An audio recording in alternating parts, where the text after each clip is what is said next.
கர்த்தருடைய நாமத்துக்கு ஸ்தோத்திரம் உண்டாவதாக. நாம் ஒருத்தருக்கு மன்னிச்சா தான் நம்முடைய பாவங்களை ஆண்டவர் மன்னிப்பாராம்.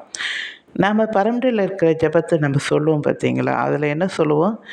நான் பிறருக்கு மன்னிக்கிறது போல நீங்கள் எனக்கு மன்னிங்க ஆண்டவரேன்னு சொல்கிறோம் இல்லையா? அப்போ நாம் பிறருக்கு மன்னிக்கிறோமா? ஒரு சொந்த பந்தங்களோ ஏதாவது ஒன்று நமக்கு கேட்காம செய்துட்டாங்க, நமக்கு இந்த மாதிரி பத்திரிக்கை முதல்ல வைக்கல, ஏதோ சின்ன சின்ன காரியம்தான், இல்லை ஏதோ ஒரு காரியம் நமக்கு ஏதோ ஒரு தப்பாகவே அவர்கள் செய்திருப்பாங்க, ஆனால் நம்ம மன்னிக்க மாட்டோம். நம்ம அதை கரை வச்சுக்கிட்டே அவங்கள பழி வாங்குவோம், இல்லை அதை மன்னிக்காமல் ஆனால் என்ன செய்வோம்? நான் மன்னிச்சிட்டேன், ஆனால் அவங்கக்கிட்ட பேச எனக்கு விருப்பம் இல்லை அப்படின்னு நம்ம சொல்லுவோம் இல்லையா? ஸோ அந்த மாதிரி கூட இருக்கக்கூடாது. நம்ம ஒரு தப்பு செய்துட்டோம், நம்ம அதை அவங்க மன்னிக்கணும்னு நம்ம எதிர்பார்ப்போம். அவங்க மன்னிக்கலைன்னா நமக்கு கஷ்டமாக இருக்கும் இல்லையா?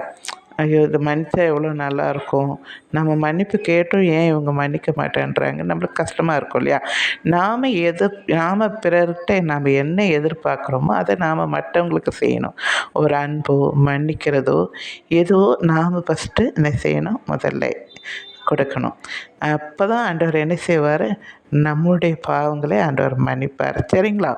நாம் பிறருடைய பாவங்களை மன்னிக்கிறது போல் நம்முடைய பாவங்களை ஆண்டவர் மன்னிப்பாராம். இது நம்ம தினமும் சொல்லுவோம். சிலவங்க ஆலயத்தில் போய் சொல்லுவாங்க, கோயிலில். அதனால் நீங்கள் என்ன செய்கிறீங்க? இந்த ஜெபத்தை முதல்ல நாம் என்ன சொல்கிறோம் அப்படின்னு கருத்தோடு ஜெபம் பண்ணுங்கள்.